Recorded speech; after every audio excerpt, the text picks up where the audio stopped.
হাতের লেখা খারাপ, ভালো না, অথবা হাতের লেখা খুব স্লো, অথবা পরীক্ষার সময় লিখতে যাচ্ছ, প্রথমে ভালো লিখছো, লাস্টের দিকে একেবারে কাকের ঠ্যাং বকের ঠ্যাং। এই ধরনের সমস্যা কাদের কাদের আছে? প্রচুর স্টুডেন্টের আছে, আমি জানি। আর তোমাদের এই সমস্যার সমাধান নিয়ে আজকের আমার এই ভিডিও। হাতের লেখা কি করে সুন্দর করবে, আর তার জন্য আমি টোটাল 20খানা পদ্ধতি, 20টা প্র্যাকটিস যেটা তোমাদের করতে হবে, সেইটা আমি পুরো রিসার্চের মাধ্যমে বানিয়েছি।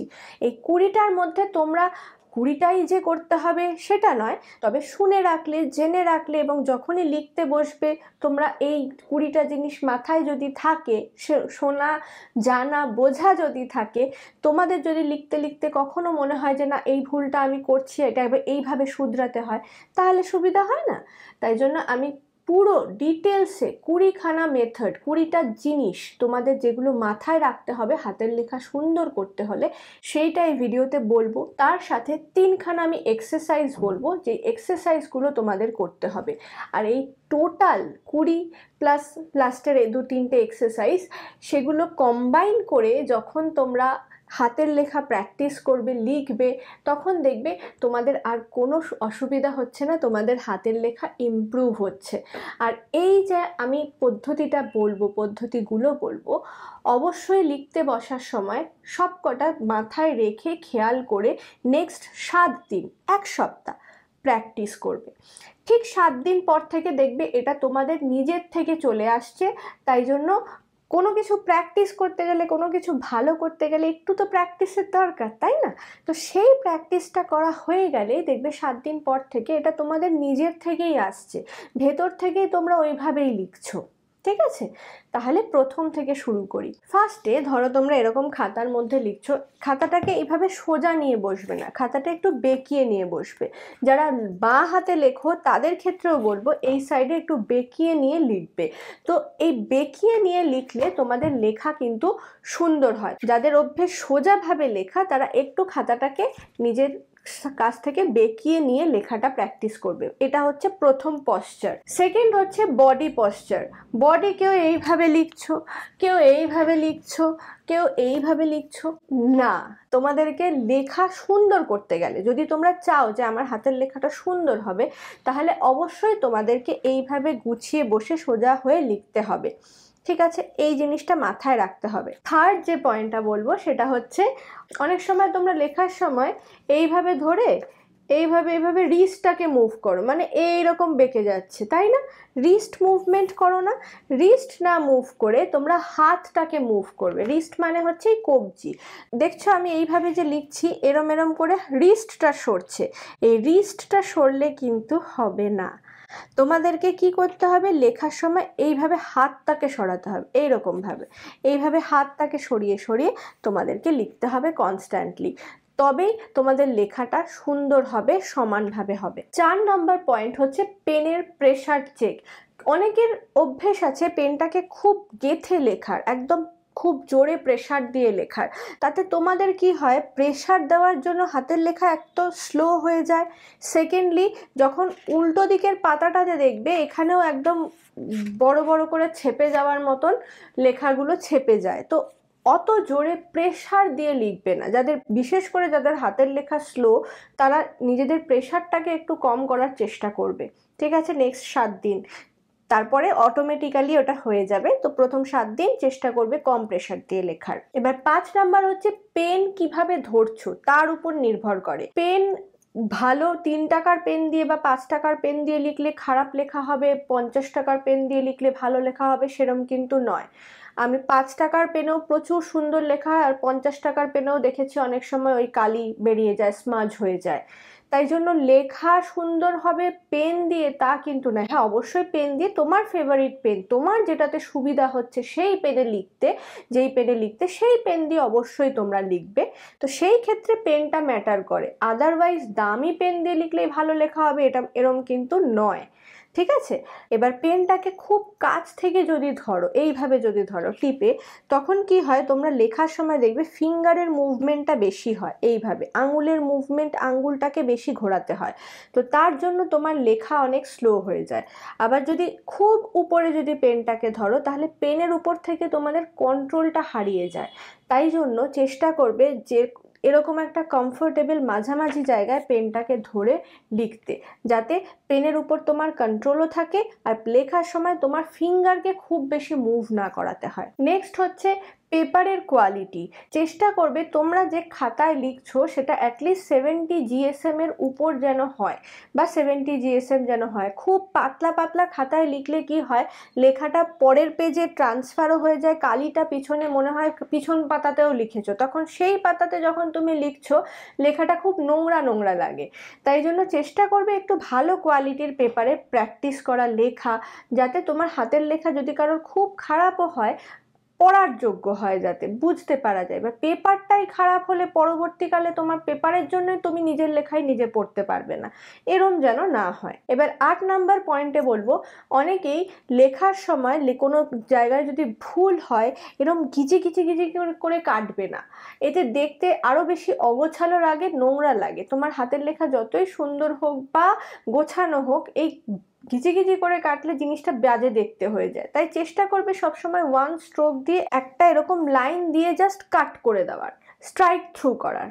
তাহলে টিচার বুঝতেও পারবে যে তুমি কেটেছো, ওটা তোমার উত্তরের অ্যান্সারের অন্তর্ভুক্ত নয়, আবার খাতাটা দেখতেও অত নোংরা লাগবে না। এবার এই 8 অবধি না খুব বেসিক, তোমার পশ্চার, তোমার পেন, তোমার খাতা, এগুলোর উপরে আমি বললাম। এরপর থেকে যেগুলো বলবো, যারা এই অবধি শুনেছো খুব ভালো, এরপর থেকে যেগুলো বলবো সেগুলো সমস্ত হাতের লেখা রিলেটেড। তাই জন্য খুব মন দিয়ে ভিডিওটা দেখবে যদি হাতের লেখা একান্ত সুন্দর করতে চাও। 9 নাম্বার পয়েন্টে হচ্ছে লেখার সময় সেন্টেন্সে আপার জোন আর লোয়ার জোনটা মেনটেন করবে। আপার জোন লোয়ার জোন মানে হচ্ছে, ধরো আমি এই লেখাটা লিখেছি, এই ওয়ার্ডটা লিখেছি, লেখাতে সব সময় তোমরা এইভাবে এই উপরের লেখাটা যেগুলো উপর দিকে উঠছে সেইগুলো যেন উপর দিকে থাকে, এই নিচের দিকের লেখাগুলো যেন উপর দিকে উঠে না যায়, সেই দিকে চেষ্টা করবে, খেয়াল রাখবে। এটাকে বলে আপার জোন, এই লেখার এই পার্টটাকে বলে আপার জোন, এটাকে বলে লোয়ার জোন। এই লোয়ার জোনটা যেন কখনো আপার জোনে উঠে না যায়, সেই খেয়ালটা রাখবে। হাতের লেখা দেখবে অনেক নিট অ্যান্ড ক্লিন হচ্ছে। এবারে সবসময় চেষ্টা করবে একটা স্ল্যান্টে লেখার, মানে অনেকের লেখা ধরো এইরকম রাইট স্ল্যান্টে হয়, অনেকের লেখা ধরো এরকম ভাবে সোজা হয়, স্ট্রেট স্ল্যান্ট বলে, আর অনেকের লেখা বাঁ দিকে বেঁকানো হয়, এটাকে বলে লেফট স্ল্যান্ট। তোমরা যেই স্ল্যান্টে লেখো না কেন, তোমাদের চেষ্টা করবে যে পুরো খাতাটাতে, পুরো কপিটাতে সেই স্ল্যান্টটাকে মেনটেন করার, তাহলে দেখতে অনেক বেশি নিট এবং ক্লিন লাগবে।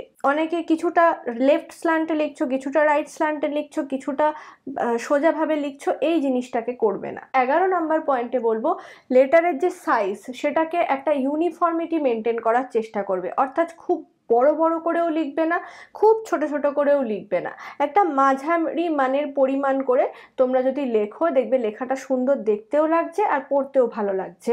এবার 12 নাম্বার পয়েন্টে বলবো যে লেখাগুলোর মধ্যে গ্যাপটা দেখবে। ধরো তুমি 4টে ওয়ার্ড লিখেছো, তার মাঝের গ্যাপগুলো যেন খুব বেশি না হয়, খুব ছোটও না হয়। এইখানে তুমি এক ধরনের গ্যাপ দিলে, এইখানে আবার আরেক ধরনের গ্যাপ দিলে, এই রকম করবে না। একটা ইউনিফর্মিটি মেনটেন করবে প্রত্যেকটা ওয়ার্ডের মধ্যে গ্যাপিংয়ে। গ্যাপটা মেনটেন করাটা খুব দরকার। এই স্পেসটা শুধু মানুষের ক্ষেত্রে যে পার্সোনাল স্পেসকে তুমি রেসপেক্ট করবে তা নয়, এই ওয়ার্ডগুলোর ক্ষেত্রেও পার্সোনাল স্পেসকে তোমাকে রেসপেক্ট করতে হবে এবং একটু স্পেস দিয়ে দিয়ে লিখতে হবে। এবার বলবো, অনেকের সাদা পাতায় লেখার সময় লাইন মেনটেন করা খুব অসুবিধা হয়ে যায়, হয় না? কারণ একটা লাইন লিখছো, কিছুটা উপর দিকে উঠে গেল, কিছুটা নিচের দিকে নেমে গেল, এইটা যাতে না হয় সেটার খেয়াল রাখবে যখন তোমরা অঙ্ক খাতায়, মানে তোমরা সাদা পাতায় যখন লিখছো, সেইটা খুব ভালো করে খেয়াল রাখবে। এবার শুধু যে তুমি দুটো শব্দের মাঝখানে যে তুমি গ্যাপ দিচ্ছ তা নয়। তাই 14th পয়েন্টে বলবো, তোমাদের কিন্তু দুটো লেটারের মধ্যেও গ্যাপ দিতে হবে, অর্থাৎ দুটো বর্ণের মধ্যেও তোমাকে সমানভাবে গ্যাপটাকে মেনটেন করতে হবে। একটার ঘাড়ে একটা চাপিয়ে দিলে তারা তো আইডেন্টিটি ক্রাইসিসে ভুগবে, মানে এটা ব লিখেছো না ন লিখেছো, এটা এম লিখেছো না কিউ লিখেছো, কোনটা কি লিখেছো, একদম হযবরল হয়ে যাবে। তাই জন্য পুরো গ্যাপগুলো সুন্দরভাবে মেনটেন করবে লেটারের ভেতরেও। 15th পয়েন্টে যেটা বলবো, দেখো অনেকেরই তোমার হতে পারে যে হাতের লেখা খুব ভালো লাগছে, তাই না? ভালো লাগে অনেকের হাতের লেখা, বা তুমি তারটা যদি কপি করতে যাও তাহলে কিন্তু মুশকিল। হ্যাঁ, তুমি ইন্সপিরেশন নিতে পারো যে এই লেখাটা খুব সুন্দর, আমি চাই একটু এরকম ভাবে লিখতে, সেরকম ইন্সপিরেশন নিতে পারো। কিন্তু কমপ্লিটলি যদি একজনেরটা দেখে তুমি আরেকজনেরটা কপি করতে যাও, তুমি যদি কপি করো, তাহলে তোমার নিজস্বতাটা হারিয়ে যাবে, আর তার সাথে নিজের লেখাটা তো বরবাদ হবেই। তুমি সেরকম করতে না পারলে তোমার ভালো লেখাও হবে না। তাই জন্য একদম ওরকম লেখার প্র্যাকটিস না করে তোমার স্টাইল কোনটা সেটা দেখো, আর সেটার উপরে ইমপ্রুভমেন্ট করার চেষ্টা করো। 16 নম্বর পয়েন্টে বলবো যে যারা তোমরা অঙ্ক খাতায় লিখতে গেলে একটু ব্যাকাটেরা হয়ে যাচ্ছে, লেটারগুলো সমান হচ্ছে না, কোনো লেটার বড় লিখছো, কোনো লেটার ছোট লিখছো, এরকম যেটা আমি আগে বললাম, তো এই ক্ষেত্রে তোমাদের একটা কাজ অবশ্যই করতে হবে। গ্রাফ পেপার, গ্রাফ পেপার সবার অ্যাভেলেবেল দোকানে, যে কোনো স্টেশনারি দোকানে অ্যাভেলেবেল। সেই গ্রাফ পেপারের উপরে তোমাদেরকে লেখা প্র্যাকটিস করতে হবে। লেখা প্র্যাকটিস মানে তোমরা কিছু লিখছো গ্রাফ পেপারে তা নয়, স্ট্রোক প্র্যাকটিস। এই ধরনের কিছু স্ট্রোক, ধরো তুমি লাইন টানছো, এই রকম লাইন, এই রকম লাইন, এই রকম স্ট্রোক, এই ধরনের স্ট্রোক, এই যে কটা আমি এখানে দেখাচ্ছি, এই ধরনের স্ট্রোকগুলো যদি তুমি প্রতিদিন গ্রাফ পেপারে প্র্যাকটিস করতে পারো, তাহলে দেখবে তোমার লেখা অনেক বেশি ইমপ্রুভ হচ্ছে। কারণ এই স্ট্রোকগুলোর উপরে নির্ভর করেই আমাদের কিন্তু সব লেখা লিখতে হয়। তাই স্ট্রোকগুলো প্র্যাকটিস করা কিন্তু খুব জরুরি। যাদের লেখা খুব খারাপ আর যারা লেখা প্র্যাকটিস করতে চাইছো, ভালো লিখতে চাইছো, তাদের জন্য আমি এটা একটা দারুণ জিনিস। গ্রাফ পেপারে অনবরত স্ট্রোকিং প্র্যাকটিস করো, অ্যাটলিস্ট দিনে 10 মিনিট করে হলেও। এবার 17 নম্বর পয়েন্টে বলবো, কারোর ধরো পার্টিকুলার কোনো একটা ওয়ার্ডে লেটারে প্রবলেম হয়, ধরো কারোর এন বা ডাব্লু বা আর এটা লিখতে ওই পার্টিকুলার জিনিসটা, কেউ ধরো অদ্ভুতভাবে একটা জি লেখে, তো এই রকম যদি কারোর পার্টিকুলার লেটার লিখতে সমস্যা হয়, তাদের ক্ষেত্রেও এই প্র্যাকটিস যে সেম, কারণ গ্রাফ পেপারে তুমি সমানভাবে সবকটা লিখতে পারছো, তাই না? গ্রাফ পেপার না হলে এমনি পেপারেও তোমরা লিখতে পারো এইভাবে কনস্ট্যান্টলি। তো এই প্র্যাকটিসটা করাটা পার্টিকুলার ওই লেটারটা খুব জরুরি। এবার 18 নম্বর পয়েন্টে বলবো, যারা ধরো মাত্রা দিচ্ছ, মানে বাংলা লেখায় তো মাত্রা হয়, ধরো দীর্ঘিটা, উপরে হর্ষিটা, এই যে মাত্রাগুলো, বা রেফ দিচ্ছ, এই মাত্রাগুলো সব সময় চেষ্টা করবে বর্ণ যেটা লিখছো তার থেকে ছোট আকৃতির লেখার, আর যেটা লিখছো সেটা সব সময় তোমার পুরো রাইটিংয়ে সেম ভাবেই লেখার। তাহলে পুরো ব্যাপারটা খুব ইউনিফর্ম হয়, সুন্দর হয়। মাথায় থাকবে। এবার নেক্সট, যেটা একটু আগেই বললাম তোমাদেরকে, লেখা অনেকে লিখতে লিখতে ওয়ার্ডের মধ্যে কারোর ছোট হয়ে যাচ্ছে, কারোর লিখতে লিখতে ওয়ার্ডের মধ্যে, একটা ওয়ার্ডের মধ্যে বাকি লেটারগুলো বড় হয়ে যাচ্ছে। তো এই জিনিসটা খেয়াল রাখবে, বড় বা ছোট করবে না, একটা সমান লাইনের ভেতরে লেখার চেষ্টা করবে। এবার 20 নাম্বার বলবো, যে এই যে আমি এতগুলো বললাম, তার মধ্যে তোমার কোনটা অসুবিধা হচ্ছে, নিজের ইমপারফেকশনটাকে খোঁজার চেষ্টা করো, যে তোমার হাতের লেখায় কোন সমস্যাটা অ্যাকচুয়ালি আছে, যেটা তোমাকে রেকটিফাই করতে হবে। এই অ্যানালাইজটা যদি তুমি না করো, তাহলে তোমার লেখা কখনোই সুন্দর হবে না। কারণ তোমাকে তো বুঝতে হবে আগে যে আচ্ছা আমি এইভাবে লিখছি, এইটা আমার প্রবলেম হচ্ছে, লাইন এই এই লেখার এই প্রবলেমটা আমার আসছে। তো সেইটা যখনই তুমি বুঝতে পারবে, সেইটার উপর আগে বেশি করে ফোকাস রেখে কাজ করো। নেক্সট 7 দিন যে লিখবে, ওই ইমপারফেকশনগুলোকে আগে কারেক্ট করার চেষ্টা করবে, তারপর ভালো লেখার জন্য চেষ্টা করবে।